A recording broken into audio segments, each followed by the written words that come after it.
नमस्कार दोस्तों। आज का हमारा विषय है RPSC first grade educational psychology unit number 3 और तीसरे यूनिट की जो हमारे अधिगम सिद्धांतों की जो सीरीज चल रही है उस सीरीज का ये नवा वीडियो है, जिस वीडियो में हम टालमैन के अधिगम सिद्धांत के बारे में पढ़ेंगे। इससे पहले हम प्रमुख प्रमुख जो अधिगम सिद्धांत है उनके बारे में विस्तार से पढ़ चुके हैं और आज हमारा ये तीसरे यूनिट का सेकंड लास्ट वीडियो है। इसके बाद में एक लास्ट वीडियो बना करके और इस यूनिट की जो लास्ट बिंदु है किशोर अधिगमकर्ता की विशेषताएं और शिक्षण में उनका निहितार्थ, उस बिंदु के ऊपर चर्चा करेंगे और उसी के साथ हमारी ये 10 भागों में तीसरी जो यूनिट है वो पूरी हो जाएगी। तो देखते हैं टोलमैन का अधिगम सिद्धांत। तो ये 8वां सिद्धांत है। इससे पहले हम 7 सिद्धांत पढ़ चुके हैं। तो सबसे पहले देखते हैं कि टोलमैन ने जो सिद्धांत दिया उस सिद्धांत का नाम क्या है। तो टोलमैन के द्वारा चिन्ह अधिगम सिद्धांत का प्रतिपादन किया गया। तो जिस सिद्धांत का प्रतिपादन टोलमैन ने किया है उस सिद्धांत का नाम है चिन्ह अधिगम सिद्धांत। तो ये प्रमुख नाम है। जैसे आपने देखा है कि हर सिद्धांत के और भी नाम रहते हैं, तो सबसे पहले उसी नाम की हम चर्चा करते हैं जो प्रमुख होता है, जिसको सबसे ज़्यादा जिस नाम को महत्व दिया जाता है। तो प्रमुख नाम है टोलमैन का चिन्ह अधिगम सिद्धांत। टोलमैन का यह सिद्धांत गैस्टाल्ट थ्योरी से प्रेरित है और टोलमैन के सिद्धांत का आधार पूर्णाकारवाद है। तो ये हम पढ़ चुके हैं गैस्टाल्टवाद। तो टोलमैन ने जो सिद्धांत प्रतिपादित किया, जो चिन्ह अधिगम सिद्धांत उन्होंने बताया, वो गैस्टाल्ट थ्योरी से वर्दिमर कोफका कोलर द्वारा जो प्रतिपादित जो सिद्धांत है उससे प्रेरित है। इसीलिए टोलमैन के जो सिद्धांत उसका जो आधार है वो पूर्णाकारवाद है, क्योंकि वहाँ हमने पढ़ा था कि गैस्टाल्ट शब्द का अर्थ होता है समग्र या पूर्ण। तो दोस्तों ये जो सिद्धांत है टोलमैन का चिन्ह अधिगम सिद्धांत, इस वीडियो में मैंने इसको सिर्फ पॉइंटों में बताने का प्रयास किया है और हर पॉइंट एक अलग विषय के साथ, एक अलग वर्णन के साथ बताने का यहाँ प्रयास किया है। तो जैसे ऊपर वाले बिंदु में नाम बताया गया है, दूसरे बिंदु में मैंने बता दिया है कि कौन से सिद्धांत से प्रेरित है। तो इसी तरह आज का जो वीडियो है वो बिंदुओं में बटा हुआ है, तो बिंदु याद रखना है। अगला बिंदु है इनका मानना है। इनका मतलब टोलमैन का मानना है कि मानव का व्यवहार किसी न किसी उद्देश्य से होता है। तो सबसे महत्वपूर्ण जो बिंदु है अधिगम सिद्धांत का इनका, वो है उद्देश्य। यानी इन्होंने भी माना है, जैसे गैस्टाल्टवाद में माना गया है कि मानव का जो व्यवहार है वो किसी न किसी उद्देश्य से होता है, उसके पीछे कोई ना कोई उद्देश्य छिपा रहता है। उनके अनुसार यानी टालमैन के अनुसार उद्दीपन व्यक्ति में तभी उत्पन्न होता है जब वह उसकी आवश्यकता और उद्देश्य पूर्ति में सहायक हो। तो वही बात निकल कर के आती है जो हमने पूर्णाकारवाद में, गैस्टाल्टवाद में पढ़ी थी कि टोलमैन भी अपने सिद्धांत से, अपने प्रयोग के निष्कर्ष से यहीं पहुंचते हैं कि उद्दीपन व्यक्ति में तभी उत्पन्न होगा जब वह उसकी आवश्यकता की पूर्ति में सहायक हो। यानी यदि हमारे सामने कोई उद्दीपक उपस्थित है, प्रस्तुत है, और वो हमारी आवश्यकता या ज़रूरत पूरा करने में सहायक नहीं है, तो वो उत्पन्न नहीं होता। उत्पन्न का मतलब उसको हम इग्नोर कर देते हैं, उसको हम महत्व नहीं देते हैं। तो ये इनका मानना है। आगे ये कहते हैं यदि हमारे आसपास कोई उद्दीपक है और वह हमारी किसी भी आवश्यकता की पूर्ति में सहायक नहीं है, तो उस उद्दीपक का कोई महत्व नहीं है। ये बात मैं आपको ऊपर भी बता चुका हूँ। इससे जो पिछला पॉइंट था कि उद्दीपक तभी उत्पन्न होता है जब वो हमारी आवश्यकता या उद्देश्य पूर्ति में सहायक हो, उसी को विपरीत तरीके से इस बिंदु में कहा है कि यदि हमारे आसपास कोई उद्दीपक है, यानी उद्दीपक तो उपस्थित है, सामने है, लेकिन वह हमारी किसी भी आवश्यकता की, किसी भी ज़रूरत की पूर्ति में सहायक नहीं है, तो उस उद्दीपक का हमारे लिए यानी प्राणी के लिए अधिगमकर्ता के लिए कोई महत्व नहीं है। जैसे उदाहरण से समझाते हैं कि यदि व्यक्ति को भूख नहीं है और उसके सामने उद्दीपक यानी भोजन रख दिया जाए तो भोजन का कोई महत्व नहीं है, क्योंकि रखा हुआ जो भोजन है वो उसकी ज़रूरत यानी आवश्यकता की पूर्ति में सहायक नहीं है, क्योंकि उसकी जो आवश्यकता है भूख, उसकी पूर्ति पहले ही हो चुकी है। तो इस उदाहरण से आप इसको बहुत अच्छी तरह से इस सिद्धांत को समझ सकते हैं कि इनका मानना है कि उद्दीपक तभी कार्य करता है, उद्दीपक हमारे लिए तभी प्रेरणा होता है जब वो हमारी आवश्यकता या उद्देश्य की पूर्ति में सहायक हो। यदि वो आवश्यकता की पूर्ति, हमारी ज़रूरत की पूर्ति, हमारे उद्देश्य की पूर्ति नहीं कर रहा है तो उसका हमारे लिए, प्राणी के लिए, अधिगमकर्ता के लिए कोई मतलब नहीं निकलता है। टोलमैन का मानना है कि व्यक्ति का व्यवहार उद्देश्यपूर्ण होता है। ये सार रूप में उसी बिंदुओं को, जो ऊपर 3-4 बिंदुओं में जो बात बार बार उन्होंने रिपीट की है, उसी बिंदु को उन्होंने यहाँ पर सार रूप में कहा है कि टोलमैन मानते हैं कि व्यक्ति का जो भी व्यवहार है तो सारा का सारा व्यवहार किसी न किसी उद्देश्य से नियंत्रित होता है, उद्देश्यपूर्ण होता है, उसके पीछे कोई ना कोई उद्देश्य अवश्य होता है। अब उन्होंने अधिगम सिद्धांत में एक शब्द डाला है चिन्ह। तो यहाँ पर चिन्ह का तात्पर्य है संकेत या प्रतीक। उस संकेत या प्रतीक से तात्पर्य है जो हमारे अधिगम होता है, यानी जिस चिन्ह या प्रतीक से हमारा अधिगम होता है उसे ही इन्होंने नाम में चिन्ह नाम दिया है। तो इनका मानना है कि हमारे अधिगम में कोई ना कोई एक प्रतीक होता है, एक चिन्ह होता है।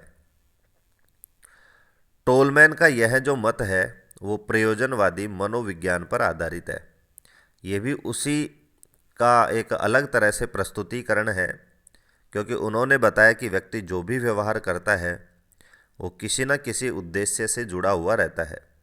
तो उसी उद्देश्य को हम यहाँ प्रयोजन के नाम से भी समझ सकते हैं, क्योंकि टोलमैन यह मानते हैं कि व्यक्ति जो भी कार्य करता है उसके पीछे कोई ना कोई प्रयोजन अवश्य होता है। इसीलिए टोलमैन का यह जो मत है, यह जो सिद्धांत है, वो प्रयोजनवादी जो मनोविज्ञान है उस पर आधारित है। वास्तव में उद्देश्यों को प्रत्यक्ष रूप से देखना या समझना ही हमें उचित और प्रभावी उद्दीपक का चयन कर पाने में मदद करता है। तो फिर इन्होंने उसी बात को एक अच्छी तरह से समझाने का प्रयास किया है कि उद्देश्यों को प्रत्यक्ष रूप से देखना, यानी ठीक सामने देखना या समझना ही हमें उचित और प्रभावी उद्दीपक का चयन कर पाने में मदद करता है। यानी व्यक्ति के सामने बहुत सारे उद्दीपक हैं, तो उन उद्दीपकों में प्रभावी उद्दीपक कौन सा है, उसका चयन किस तरह से किया जाता है, तो उस चयन में जो हमारी मदद करता है वो तभी हमारे लिए अच्छा मददगार होगा जब प्राणी या व्यक्ति उद्देश्य को प्रत्यक्ष रूप से देखेगा। और सही या प्रभावी उद्दीपक के चयन करने के बाद परिणाम स्वरूप उचित व प्रभावी प्रतिक्रिया हो पाती है। यानी जो प्राणी है, जो व्यक्ति है, वो उचित और प्रभावी प्रतिक्रिया रेस्पॉन्स तभी देता है जब उसका जो उद्दीपक है वो भी प्रभावी या उचित हो। तो दोनों एक दूसरे से जुड़ी हुई चीज़ें हैं। यानी उचित और प्रभावी उद्दीपक होगा तो अधिगमकर्ता भी उचित और प्रभावी प्रतिक्रिया प्रदर्शित करता है। और यदि हमारे सामने उद्दीपक उचित और प्रभावी नहीं है तो उसके प्रति हम कोई भी प्रभावी प्रतिक्रिया प्रदर्शित नहीं करते हैं। ये उन्होंने प्रयोग से भी सिद्ध किया है। आगे हम देखेंगे कि किस तरह से इस बात को उन्होंने एक प्रयोग के, एक अच्छे प्रयोग के माध्यम से सिद्ध किया है, बताया है। इनके सिद्धांत का जो दूसरा नाम है वो है अव्यक्त अधिगम का सिद्धांत। तो जो पहला नाम था वो था चिन्ह अधिगम सिद्धांत, और दूसरा जो नाम है उसी सिद्धांत का मुख्य नाम है, ये भी इस नाम से भी प्रश्न पिछली परीक्षाओं में पूछा गया था कि टोलमैन के अव्यक्त अधिगम सिद्धांत के नाम से। तो आपको याद रखना है कि अव्यक्त अधिगम सिद्धांत के प्रतिपादक कौन है, तो टोलमैन, यानी उसी सिद्धांत का ये नाम है। इस नाम के अनुसार अव्यक्त शब्द इन्होंने क्यों यूज किया उसी की यहाँ पर व्याख्या करते हैं कि इस नाम के अनुसार टोलमैन कहते हैं कि नया व्यवहार सीख लिया जाता है किंतु व्यवहार दर्शाया नहीं जाता जब तक कि उसे दर्शाने के लिए प्रबलन प्रदान नहीं किया जाए।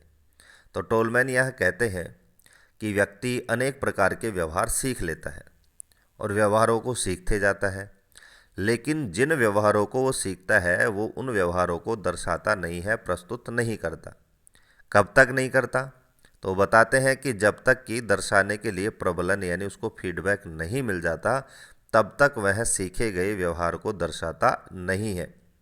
तो नहीं दर्शाने की जो क्रिया है, जो प्रोसेस है, उसे ही हम अव्यक्त कहते हैं और जो दर्शाने का जो प्रोसेस है उसे हम व्यक्त कहते हैं। तो इस तरह से देख सकते हैं, व्यक्त और अव्यक्त आपके समझ में आ गया होगा कि प्रदर्शित नहीं करना अव्यक्त है और किसी चीज़ को प्रदर्शित करना व्यक्त है। तो ये नाम भी आपके क्लियर हो गया है कि इनके सिद्धांत का दूसरा नाम अव्यक्त अधिगम का सिद्धांत क्यों है। इन्होंने भी एक उदाहरण से इस नाम को भी समझाने का इन्होंने प्रयास किया है कि बच्चे साप्ताहिक टेस्ट में अच्छा प्रदर्शन नहीं करते क्योंकि वहाँ पुरस्कार नहीं है। मान लीजिए बच्चों ने खूब विषय वस्तु सीखी है, अच्छा अधिगम भी किया है और कक्षा में उसी विषय वस्तु का यदि कोई साप्ताहिक टेस्ट लिया जाता है तो उसमें वो अच्छा प्रदर्शन नहीं करते, उसके प्रति वो रुचि नहीं प्रदर्शित करते क्योंकि वहाँ पुरस्कार नहीं है, प्रबलन नहीं है। तो इससे हम समझ सकते हैं कि बच्चे अच्छा प्रदर्शन नहीं कर रहे हैं, इसका मतलब ये नहीं है कि उन्होंने अधिगम नहीं किया है। उसका मतलब है कि उन्होंने जो अधिगम किया उसको व्यक्त नहीं कर रहे हैं, वो अव्यक्त है। और अव्यक्त क्यों है? क्योंकि उन्होंने पहले ही बता दिया है कि हम सीखे हुए व्यवहार को तब तक प्रस्तुत नहीं करते जब तक हमें पुनर्बलन नहीं मिल जाता। तो ये इनके जो दूसरा जो नाम है उसके बारे में हमारी व्याख्या थी। अब सिद्धांत के अन्य नाम भी हैं। तो अन्य नामों में पहला नाम है प्रतीकात्मक सिद्धांत। प्रतीक का मतलब यहाँ चिन्ह भी होता है, तो उसी को प्रतीक रूप में यहाँ प्रदर्शित करेंगे तो दूसरा नाम निकल कर आता है प्रतीकात्मक सिद्धांत। अन्य नाम है चिन्ह पूर्णाकार सिद्धांत। तीसरा नाम है सप्रयोजन व्यवहारवाद सिद्धांत।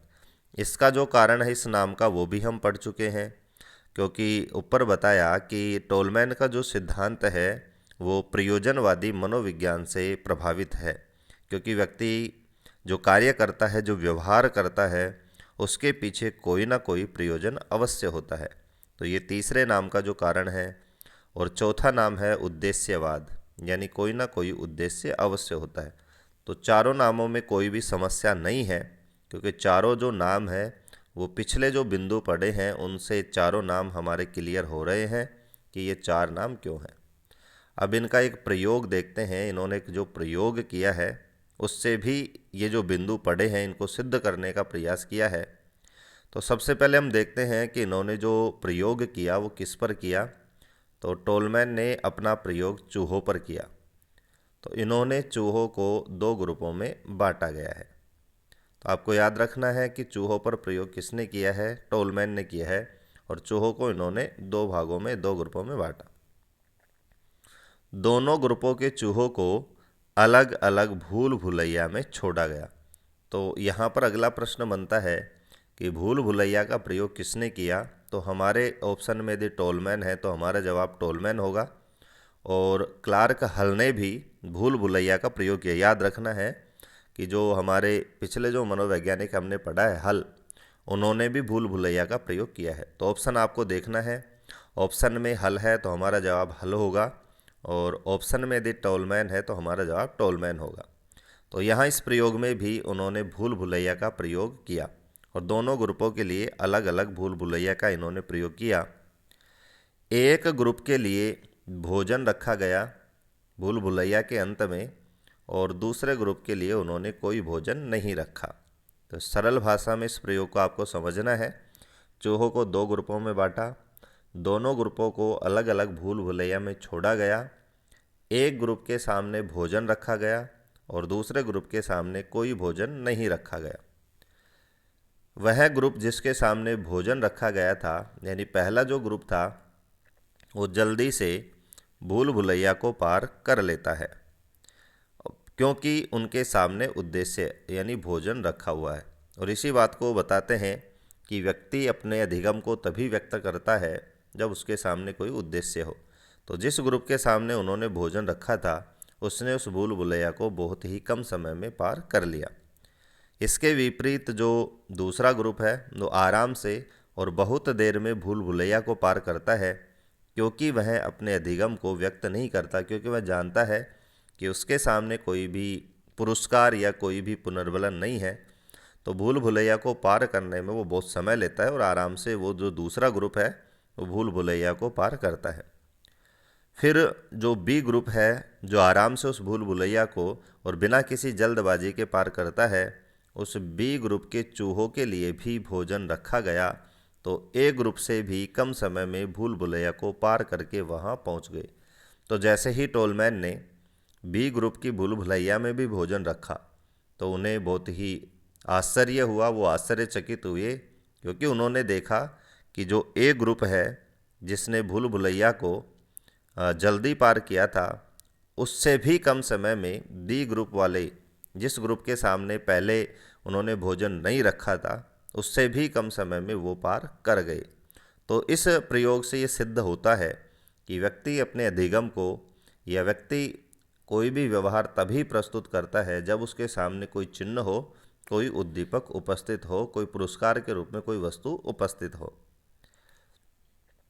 अब जैसे हर सिद्धांत के कुछ संप्रत्यय होते हैं, वैसे ही टोलमैन के चिन्ह अधिगम सिद्धांत के जो संप्रत्यय हैं वो भी आप देख सकते हैं यहाँ पर।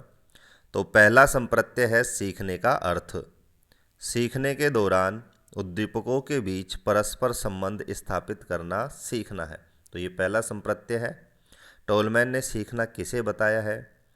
टोलमैन कहते हैं कि सीखने के दौरान, अधिगम करने के दौरान जो उद्दीपक हैं, जो उद्दीपक हमारे सामने प्रस्तुत होते हैं, उनके बीच परस्पर संबंध स्थापित करना और एक उचित उद्दीपक को अपना चयन करना ही सीखना है। अगला संप्रत्यय है एकीकृत बनाम आणविक। टोलमैन ने एकीकृत व्यवहार पर बल दिया। ये हम पढ़ चुके हैं, क्योंकि उन्होंने गैस्टाल्टवाद का समर्थन किया है और पूर्णाकारवाद को वो सीखने का आधार मानते हैं। उसी को एकीकृत शब्द से भी यहाँ संबोधित किया है।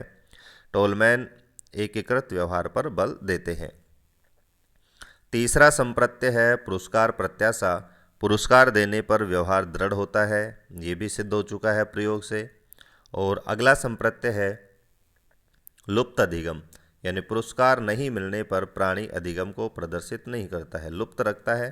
इसे हम व्यक्त और अव्यक्त शब्दों से समझ चुके हैं। तो ये 4 शब्दों में इन्होंने अपने संप्रत्यय को बताने का प्रयास किया है। आज की इस वीडियो का जो लास्ट बिंदु है इस सिद्धांत के शिक्षा में निहितार्थ, शिक्षा के लिए इसका क्या महत्व है। तो छात्रों को अधिगम में दी जाने वाली क्रिया के उद्देश्य प्राप्ति के साधन आदि का स्पष्टीकरण दे। तो इस सिद्धांत से सिद्ध हो चुका है कि प्राणी तभी अपना अधिगम या रुचि प्रदर्शित करेगा जब उसके सामने कोई उद्दीपक होगा, कोई उद्देश्य होगा।